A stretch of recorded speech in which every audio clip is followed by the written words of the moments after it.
When it comes to diplomacy around the world has been always adopting this stand of a two-state solution. What does a two-state solution mean? It means forcing Palestinians to coexist with Israeli apartheid.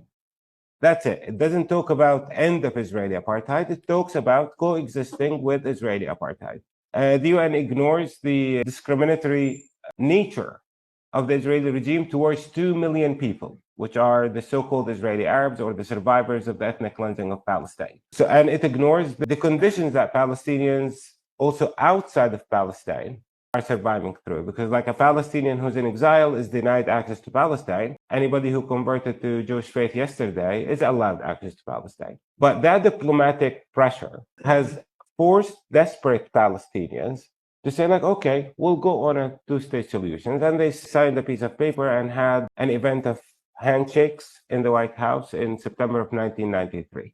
The maximum that political process have provided Palestinians is the map in brown, where you see the maximum offer for two-state solution given by the last labor government of the State of Israel.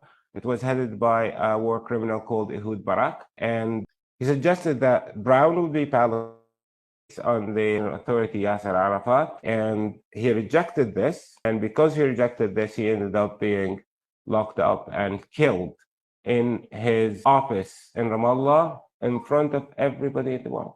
When Palestinians rejected this, Ehud Barak, I'm talking about a leftist Israeli, he described the Palestinians are like crocodiles. The more you give them meat, they want more. So like in diplomacy, Palestinians also are viewed as beggars. There's no respect whatsoever. I can tell you about alone respect their human rights. So what I'm trying to say here is that on global political level, nobody has been able to recognize, let alone work towards end of Israeli apartheid. The street has proven to be kind of like not as effective in ending Israeli apartheid, but has been very, very, very effective in expressing solidarity with the Palestinian survivors of Israeli apartheid, and so on with the UN, and so on with diplomacy. So where does that leave us?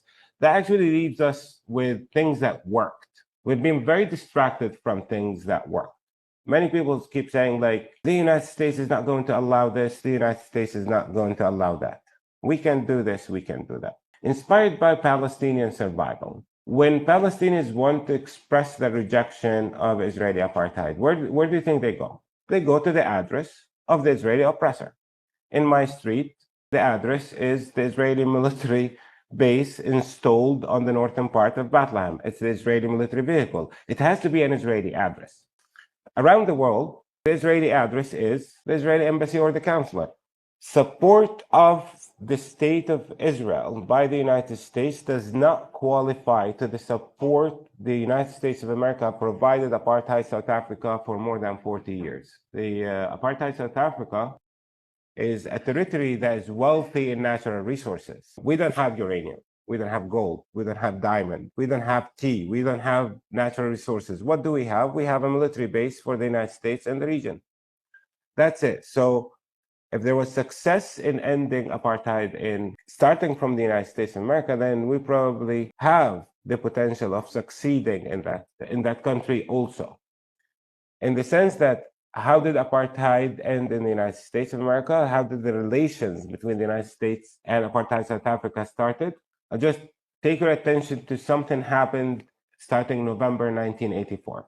After years of expressions of solidarity, inspired by actually the civil rights movement 20 years earlier, it was the time to start addressing the embassy of apartheid South Africa in DC. There were calls for people to come together to that embassy as early as November of 1984. 13 months later, 6,000 arrests later, the embassy of apartheid South Africa was shut down.